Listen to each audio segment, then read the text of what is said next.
베이스 부품이 요 면에서부터 나사산이 이렇게 들어갔듯이 고정축 부품도 요 면에서 나사산이 요 방향으로 베이스 부품 요거 팔 때 뭐 어느 방향으로 팠어요? 시계 방향으로 팠죠? 네, 근데 뜬금없이 이 고정축 요거를 개조할 때는 요번에는 시계 반대 방향으로 해볼까? 그래도 조립이 안 되죠. 둘이 다 같은 방향으로 나사산을 내야 돼요.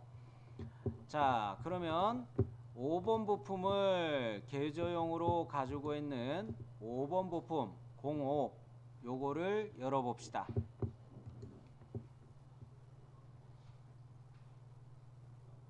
자, 얘를 열었어요. 열었어요. 자, 어디서부터 스케치한다고 이야기했어요? 여기 면에다 스케치한다 했어요. 찾으셨죠? 네, 요 면에 스케치 들어갑니다. 스케치 들어가고 베이스 부품은 나사산을 생성하기 위한 서클을 그리고 서클의 지름을 몇 파이로 했었는지 기억나세요?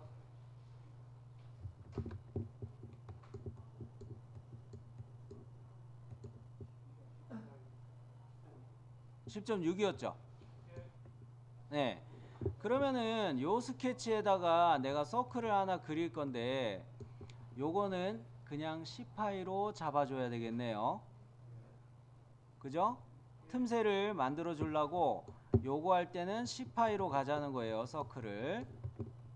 자, 서클 그리기 위해서 요 엣지에다 슬쩍 가져다 대면 센터 표식이 뜨니까 요거 요렇게 잡아 가지고 요것을 면의 수직보기 안 해도 알아보시죠?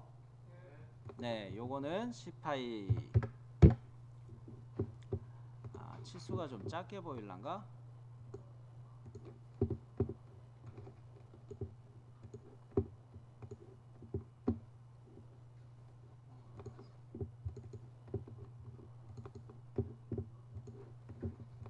자, 요렇게 얘를 10파이로 스케치면은 어디? 여기 면에다가 10파이짜리 서클을 하나 그렸어요. 자, 이 10파이짜리 서클은 요 원통면하고 똑같은 거죠. 그죠? 이제 피처 탭에 있는 곡선에서 무슨 기능을 쓸 거예요? 나선형 곡선 요걸 쓰는 거예요. 피처 탭에 있는 곡선 내려가는 화살표 눌러서 나선형 곡선 스케치 종료 안 하고 바로 해도 이거 실행이 돼요. 자, 요렇게 얘를 바로 실행합시다. 나선의 방향 이쪽으로 나오는 거 괜찮네. 마침 잘 됐네. 그죠? 여기에서 우리는 정의 기준 이거 뭐로 바꿨어요? 높이와 피치. 좋아요. 높이와 피치로 바꿨습니다. 앞서 베이스 부품 할 때도 M10의 피치를 몇으로 갔어요?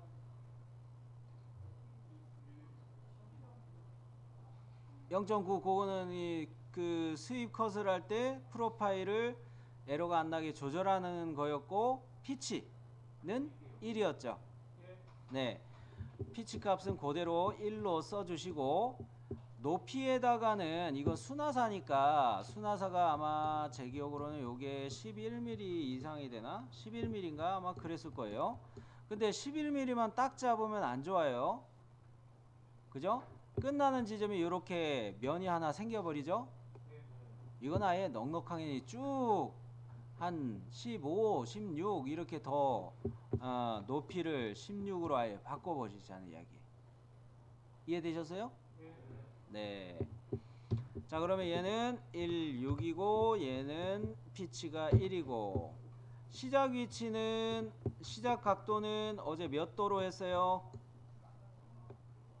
0도. 그래요. 자, 시계 방향으로 해놓은 거죠? 오케이. 자, 그러면 제가 화면을 좀 돌려놓고 보여드리려고 하는데 시작 위치가 여기 화살표가 표시되어 있네요. 그죠? 여기 화살표가 표시되어 있어요. 자, 그거를 보니까 시작 위치에서 시작하는 지점에서 이렇게 뭔가 하나 시작해서 들어가겠네. 그럴 때 요 면을 살짝 파고 들어가 있겠네요. 뭐 물건 쓰는 데는 상관없죠. 실제 여기서부터 요렇게를 나사산 제대로 내는 게 중요한 거죠. 요거는 약간 이렇게 생겨도 상관없어요. 파는 게 파고 들어가는 게 약간 생겨도 상관없어요. 자, 그러면 요렇게 해가지고 나선 곡선 만들기는 확인. 그럼 쌤 요거를 뭡니까? 나선 곡선을 만들어 놨으니까 평면 만들기 할 때 나선 곡선을 선택하고 시작점이 여기인 것 같은데, 나선 곡선 요거를 평면 만들기 할 때 제일 참조로 그냥 클릭해서 수직 직교 옵션으로 가고, 제2 참조를 요 점을 찍는 게 어떨까 요렇게 생각할 수 있겠으나, 찾기 편하게 여기를 제2 참조로 쓸게요. 여기로 놔두면 되게 불편할 거예요. 여기로 제2 참조를 볼게요. 자, 참조 영상의 기준면 제1 참조는 요거 나선 곡선 그냥 클릭해 놓고, 제2 참조는 여기 끝점 요거 보이나요? 여기까지 됐어요?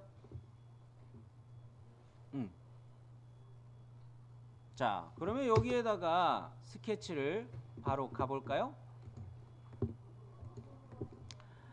면의 수직 보기. 자, 얘는 나사산이 이렇게 생겨야 되니까 컷을 한다고 했을 때 요렇게 파는 영상을 이렇게 그려줘야 되겠네요. 그죠? 자, 그러면 다각형 그리기에 와서 요 삼각형을 제가 그린 요 위치쯤에다가 하나 배치를 해 볼게요. 파라미터에서 3, 면의 수를 3으로 바꾸고, 여기 한번 클릭하고 요 정도 되게 이렇게 두 번째 점 잡았어요. 자, 그러면 요 선에 대해서는 구속 조건을 뭐를 주는 게 좋을까요? 자세 중에 수직이 좋아요? 수평이 적당하죠? 네, 좋아요. 수평으로 이렇게 맞춰주고, 그러고 난 다음에 얘도 피치 값을 1로 넣어야 되는데 에러가 나기가 쉽죠? 몇으로? 0.99 됐나요? 자, 그러면 요거 할 때 얘를 화면을 살짝 제가 틀죠. 휠을 이용해서 화면을 살짝 돌려놓고 요 끝점을 클릭해서 이 근처 곡선 근처에다가 가져다 놓고, 요 끝점 위에 있는 끝점이에요. 위에 있는 끝점 요거하고 나선 곡선을 다중 선택해서 구속 조건 뭘 줬던가요? 관통. 오케이. 됐나요? 어우, 참 이 점이 안 되겠는데? 쏘리. 다시 합시다. 아유, 어제 거 하는 거로 그냥 이야기를 해가지고 나도 헷갈렸네. 자, 요거에 여기 점 중간점을 여러분이 스냅으로 찾아가지고 요 곡선하고 맞추는 거를 하면은 좋겠으나 요거는 좀 불편할 것 같아요. 그래서 점 스케치로 라인 가운데 중간점으로 인식하면서 점을 아예 찍을게요. 그게 구속하기가 더 좋을 거예요. 점 스케치에서 여기 가운데쯤에 중간 피드백 보이죠? 클릭. 그냥 오스냅으로 저건 찾는 거를 좋아하지만 여러분은 점을 찍어 놓는 게 더 편하실 것 같아서 점을 찍는 거로 갔어요. 그러면 점이 이게 하나 찍혔죠? 이 점하고 나선 곡선을 다시 선택해서는 뭐라고요? 관통. 됐죠? 오케이. 자, 그런데 얘가 이 상태로 그대로 가면은 얘가 덜 잘리는 문제가 생겨요. 사과 껍질처럼 덜 잘리는 부분이 조금 생깁니다. 뭐 일단 그거는 실행해 놓고 보는 게 낫겠네요. 지금 이야기해 봐야 잘 이해가 안 되니까 스케치 종료하고 넘어갑니다. 그 다음에 어느 기능을 썼어요? 스위컷 가가지고 프로파일 선택하고 이렇게 궤적 선택해서 미리 보기 잘 쓰나 봐주세요.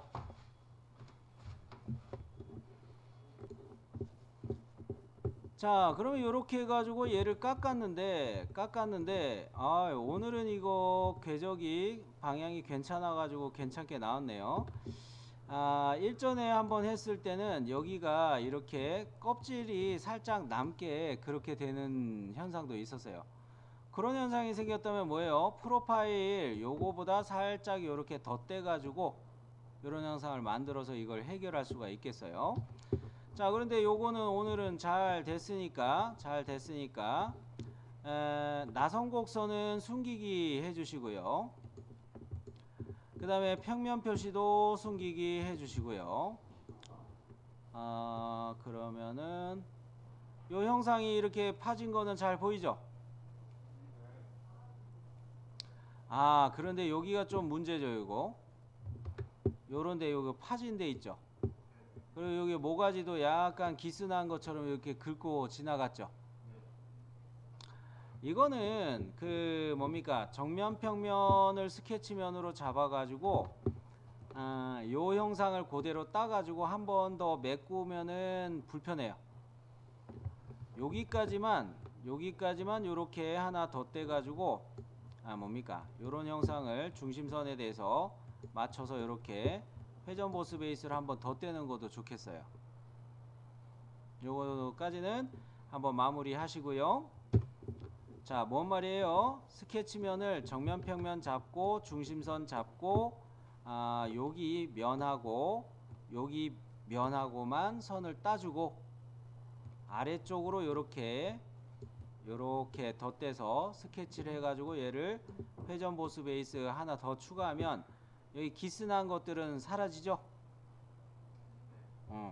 그렇게 마무리 하시기 바랍니다. 자, 뭐 때문에 제가 잠시 이 다음 단계 파일 저장하기로 안 넘어가냐면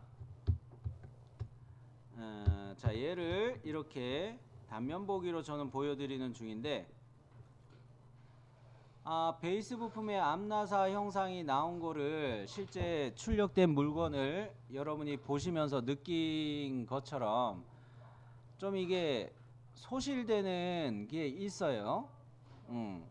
그리고 이렇게 뾰족한 상태 그대로 정밀하게 이게 출력이 안 된다는 거는 우리가 확인했습니다. 그런 거로 요거를 좀 다듬어 줄 거예요.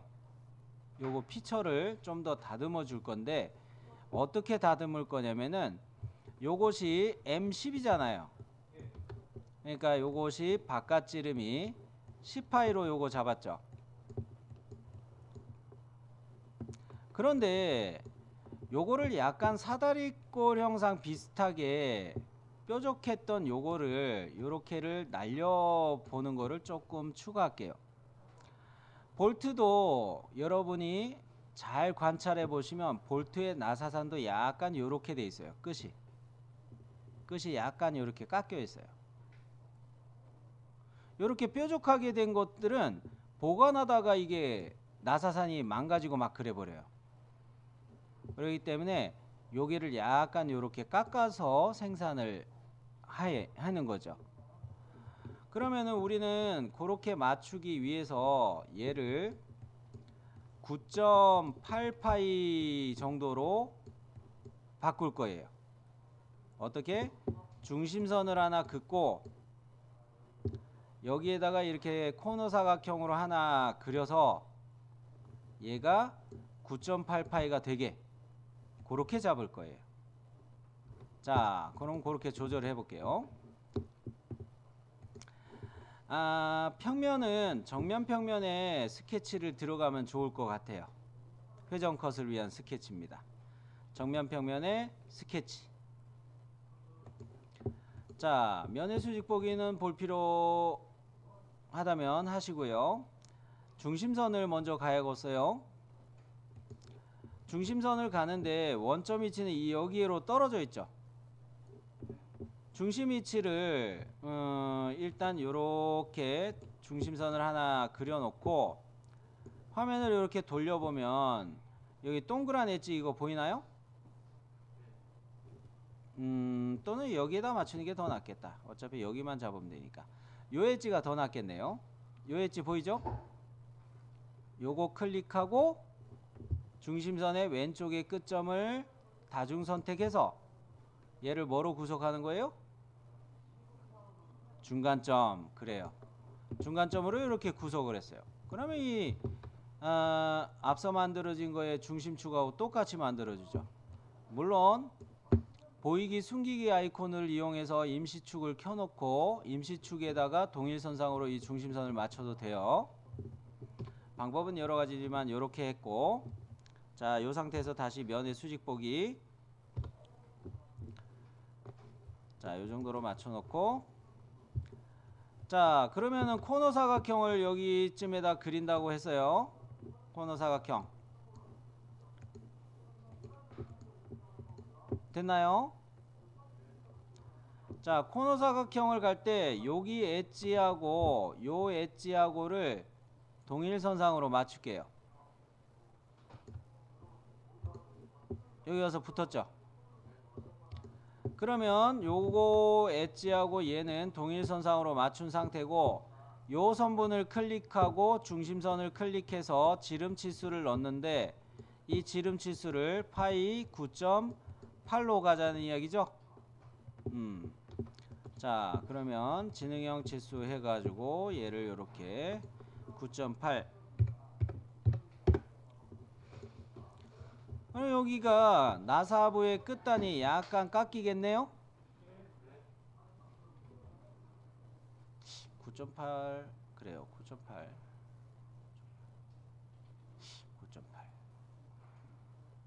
9.8로 갑시다. 자, 그래요. 그러면은 얘를 이 바깥의 선은 이거 아직 구속이 안 돼서 움직이고 있죠.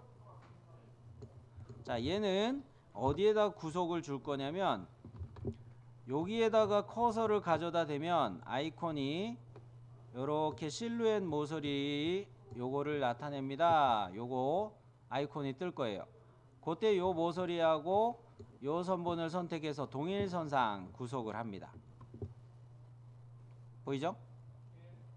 요거하고 요거하고 동일선상. 자, 그러면 이번에는 이 선이 남았어요. 이 선은 그냥 치수를 줄게요. 이 선에서부터 이 선까지는 한 15 정도로 이렇게 치수를 줄게요.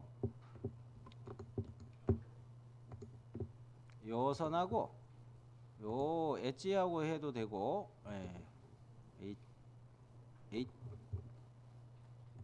요 선하고 해서 뭐 15 정도? 너무 많이 줬나? 뭐 어쨌든 넉넉하게 자르면 되니까.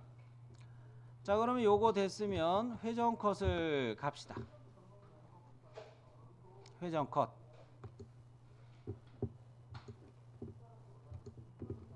자, 어때요? 아주 뾰족한 애들이 사라졌죠? 이것도 마저 표시 될란가 하는 장담을 못 합니다만, 뭐 그냥 뭉개지긴 할 거예요. 자, 여기까지 다 되셨나요? 자, 그럼 요거는 세이브 한번 눌러주고 다른 이름으로 저장하기 합시다. 여러분은 여기 모가지 이거 메꾸는 거 다 했죠? 네, 그래요.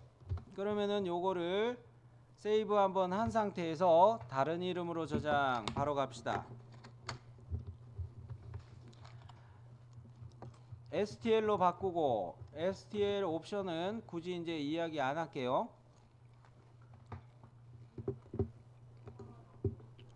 자, STL 파일로 저장을 하니까 제 거는 11,6990 요 정도 나오네요. 자, 그러면 큐라를 켜는데 지금 우리가 델타봇 가지고 실습을 하고 있죠? 머신은 당연히 델타봇으로 돼 있어야겠어요. 앞서 사용한 설정 그대로 열어가지고 모델을 로드했을 때 얘가 이렇게 놓이죠. 자, 출력 방향이 이게 맞을까 생각하는 거예요. 이렇게 되면 이거 출력하기 좋아요, 안 좋아요? 왜 안 좋을까요? 그렇죠. 서포트가 필요하고 바닥에 첫 번째 레이어 깔릴 때 여기는 짝대기 하나 생기면서 이렇게 만들어지고 말아요. 베드판에 붙는 게 문제가 된다는 거죠. 자, 그러기 위해서 얘는 서포트를 만들어야 된다. 이거 또 서포트로 받치는 거 하면은 또 짜증나요. 그리고 베이스 부품 만들 때 확인한 것처럼 나사의 형상이 진원이 되는 게 아니라 이렇게 타원으로 쌓여져 버리기 때문에 이것도 좀 안 좋다는 거죠. 자, 그러면 요 오브젝트를 클릭해서 로테이트 눌러 놓고 화면을 이렇게 돌려서 노란색 서클 이거 보이죠? 얘 방향으로 이렇게 90도 돌리면 이렇게 정렬되나요? 그러면 요것으로 출력하는 게 좋겠는데 얘는 레이어 보기 한번 볼게요. 레이어 보기 봤을 때 컨트롤 키, 시프트 키와 마우스 오른 버튼 누르면 펜으로 이동이 되죠. 이렇게 화면을 정렬해 놓고 1번 레이어를 한번 봅니다. 1번 레이어를 한번 보고요. 1번 여기에 슬라이드를 이렇게 움직이는 거에서 1번 요거 돼 있는 상태에서 눌려진 상태에서 시프트 키 누른 상태에서 방향 화살표 위로 가는 거 누르면 이렇게 레이어 숫자대로 한층 이렇게 시뮬레이션 볼 수 있죠. 1번 레이어는 이렇게 깔리는데 2번 레이어, 3번 레이어, 4번 레이어, 5번, 6번부터 이제 못따기가 끝나네. 6번까지는 못따기인 셈이죠. 근데 이 못따기 구간 동안은 얘가 좀 표면적이 작아요. 그죠? 베드하고 닿는 표면적이 작아요. 그런 상황을 받고 쭉 올라가는데 여기 원통 형상 이제 28 레이어부터 시작됐던 것 같고 나사산이 생기는 게 어디 보자.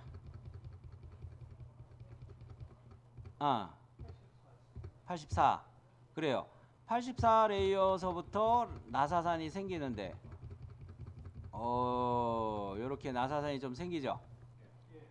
그런데 지금 뭔가 문제가 있어 보입니다. 무슨 문제가 있는 걸까요? 아니, 비어있죠. 내부 채물 몇으로 했는데 10으로 해가지고 안쪽이 확 비어있어요. 요거로 해가지고 잘 나오면 좋겠으나 요거를 여러분이 비틀어 가면서 꽂을 거란 말이에요. 베이스 부품에. 그럴 때 나사부 쪽이 똑똑 부러지는 문제들이 좀 생길 수가 있어요. 그러면 필 덴시티 요 값 있죠. 요 값을 한 40% 정도로 바꿔 보세요.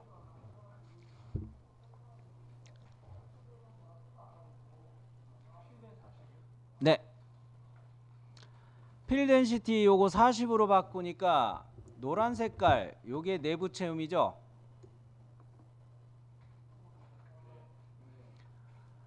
조밀한 정도가 40%로 채워지기 시작하죠. 요거는 왜 요렇게 보냐면은 얘가 나사부 형상이 나타나는 요거에서 똑 부러지는 현상들이 많이 생겨요. 조립하다 보면 요런 거 같은 경우는 내부 체험을 좀 높이자는 거죠. 여기까지 이해되셨어요? 그리고 또 하나의 솔루션이 또 다른 솔루션이라면은 쉘 티크네스 어디 갔노? 쉘 티크네스가 지금 1.0이죠. 노즐은 0.5파이죠. 그거의 배수로 1.0으로 잡아 놓기는 했는데 쉘 티크네스를 더 두껍게 가는 거예요. 한 얼마 정도? 2.0 정도 가볼까요?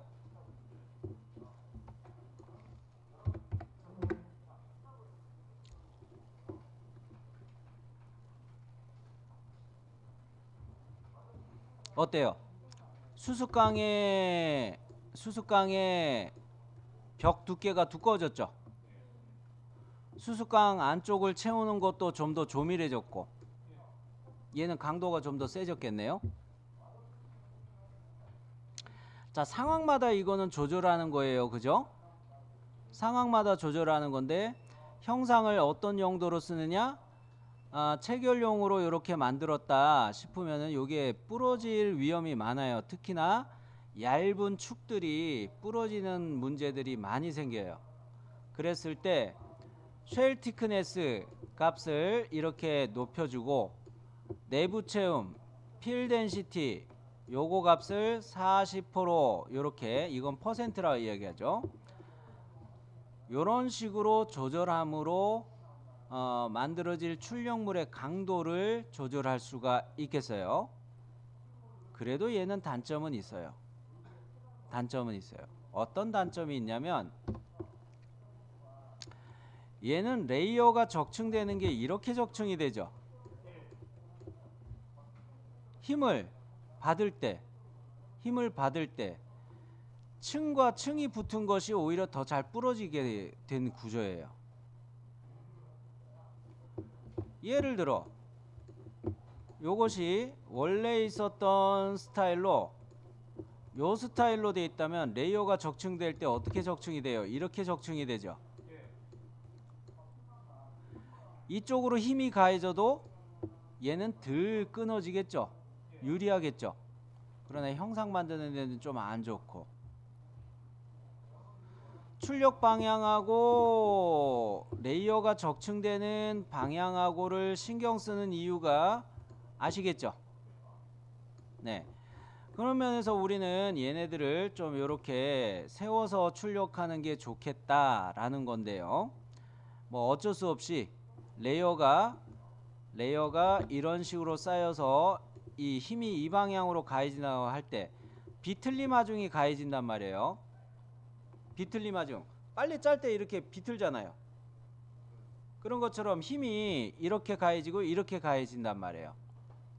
근데 레이어는 이 방향으로 이렇게 적층되고 있단 말이에요. 아니, 이게 떨어질 위험이 크기는 한데, 부러질 위험이 크긴 한데, 출력할 때 모양이 잘 나오는 거는 요 방향이 좋으니까 요걸로 쓰긴 할 거예요. 요걸로 쓰긴 하는데 단점은 요런 게 있다는 거 정도 신경을 써주시고, 그런 면에서 얘를 꼴랑 하나 출력할 때 문제가 또 생깁니다. 이 형상은 좀 길이 방향, 세로 방향으로 긴 물체이죠. 요거를 출력하다 보면 얘가 그 베드판에 잘 붙어 있지가 않으면 얘가 이렇게 흔들리겠죠. 아이씨, 그러면은 이거를 브림으로 갈 것이냐, 브림으로 가도 그런 문제가 생길 수가 있어요. 레프트를 깔아도 그런 문제가 생길 수가 있어요. 요럴 때 제가 해보니까 출력물을 두어 개 한꺼번에 뽑는 거예요. 오브젝트에서 마우스 우클릭 해보세요. 멀티플라이 오브젝트 있나요? 요거에서 넘버 오브 카피스, 이거는 출력물 원본 오브젝트 포함이 아니에요. 추가되는 개수만 입력을 하는 거예요. 3개 추가해 봅시다.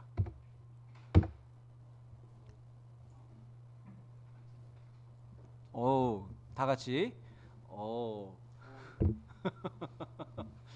자, 요렇게 멀티플라이 오브젝트 하니까 멀티플라이 오브젝트 이거 추가될 개수를 3개 더 추가하니까 요렇게 생겼죠. 그러면 이거에서 다시 레이어 보기를 한번 봅니다. 한 뭐 79 레이어 정도로 저는 슬라이드로 옮겨 놨는데요. 아우, 갑자기 트림이 나오네. 자, 요 상태라면은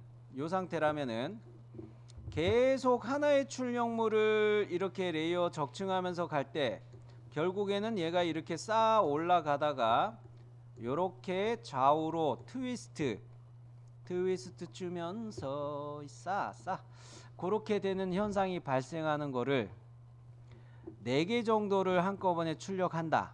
그러면은 요거 하나 만들고 요거 하나 만들고 요거 하나 만들고 요거 하나 만들고 요 작업을 계속 반복하는 거예요.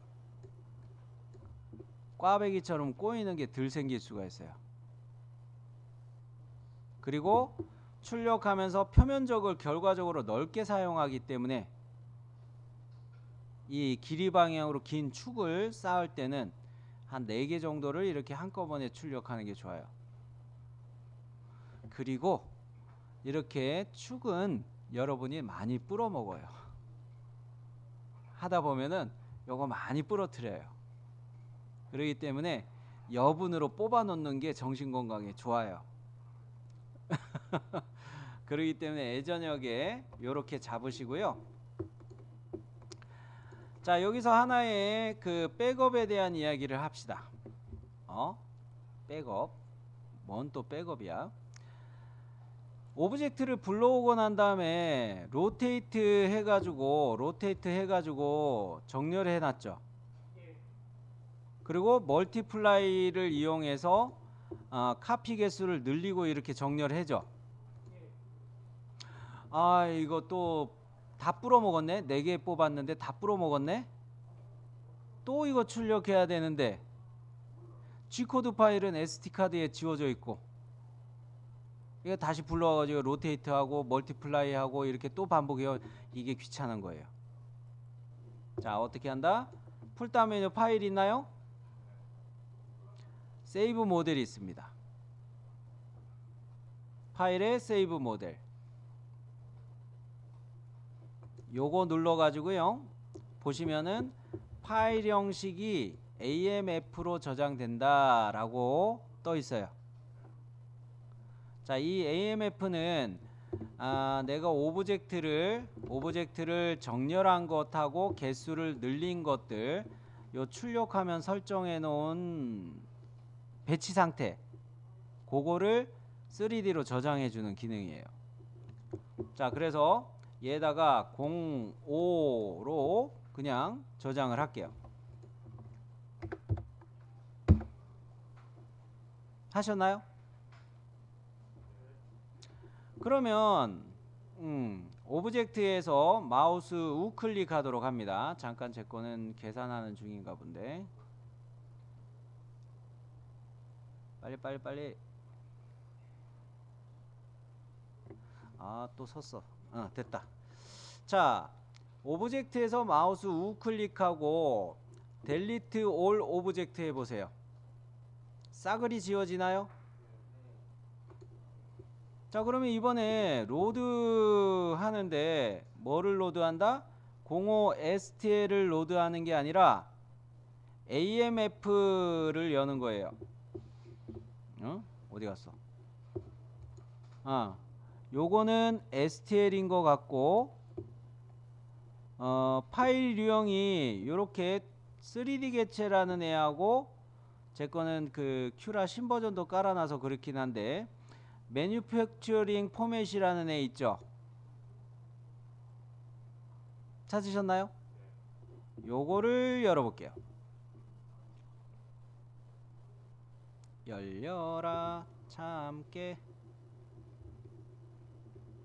언능. 여러 개 띄워놔서 제 거는 되게 느리죠. 자, 어떻게 됐어요? 열렸죠? 근데 정렬한 거는 약간 풀어져요. 그죠? 자, 그러면 여기에 백업하는 단계 중에서 이 AMF를 저장하는 거를 해봤어요. AMF를 저장하는 거를 백업을 위해서 AMF 저장하는 거 한번 해봤어요. 자, 그러고 이번에 해볼 거는 프로파일을 요거를 백업하는 거를 또 이야기할게요. 역시 이거 AMF 저장하기 할 때처럼 풀다운 메뉴 파일에서 다른 이름으로 저장이었나? 잠깐, 세이브 모델이었지. 파일에서 영어로 다 써야겠다. 요거는 파일에서 세이브 모델이었다면 프로파일로 백업하는 거는 무슨 뜻이냐면은 이 베이직 탭에 세팅을 하고 어드밴스 탭에 세팅을 한 그 값들, 그것을 백업하는 거예요. 자, 파일 풀다운 메뉴 파일에 세이브. 오늘따라 영타가 왜 이렇게 탑발이 안 쓰냐? 요거예요. 세이브 프로파일이 있죠. 자, 요거는 역시 05로 저장을 하는데 파일 형식이 뭐로 되어 있어요? INI 파일로 되어 있죠. 이거는 메모장으로도 열 수가 있어요. 자, 저장합니다. 하셨나요? 자, 그러면은 진짜 프로파일이 세이브 됐는지 한번 봅시다. 프린팅 템퍼레처를 400도 정도 한번 넣어볼까요? 색깔이 어떻게 바뀌었어요? 빨간색. 이거 우리가 갖고 있는 FDM 프린터에서는 안 된다. 넣을 수 없는 값입니다. 이렇게 빨갛게 표시를 해주죠. 아예. 뭐 좋아요. 테스트 삼아 이렇게 보는 거니까 400으로 이렇게 맞췄어요. 프린팅 템퍼레처. 자, 세이브가 있다면 아까 그 AMF 파일을 저장한 것처럼 세이브가 있었다면 얘를 불러오는 것도 있겠죠. 파일에 오픈 프로파일이에요. 오픈 프로파일 눌러보시면 현재 경로에 톱니 아이콘이 있는 파일이죠. 05 있죠. 요거 열어볼게요. 오, 210도로 다시 바뀌네. 이거는 어떨 때 쓰는 거예요? 요거 축 만들 때 내가 저번에 안 부러지게 하려고 쉘 두께도 주고 필 덴시티도 40으로 높이고 그렇게 설정한 값이 있는데 또 이거를 처음부터 하려니까 귀찮아. 전에 비슷하게 출력했던 축 부품의 설정값 썼던 게 있다면 이렇게 프로파일을 저장해 놨다면 그거를 오픈 프로파일로 해서 가져올 수가 있어요. 또 신버전에도 이런 기능이 있는데, 자, 이 두 단계가 뭐예요? 이게 큐라 세팅 값이고 요거는 모델링 형상을 갖다가 배열하는 것이고, 이렇게 두 단계 정도는 여러분이 빈번하게 백업을 해 두시는 게 좋아요. 그러니까 처음부터 늘 갖다 놓고 또 세팅하고 시간이 너무 허비가 되는 거니까 형상을 백업하는 거, 설정을 백업하는 거, 요 두 단계 정도는 잘 기억해 주시면 좋겠습니다. 자, 요거까지 해놓고 10분 쉬었다가 출력물 회수해 볼게요.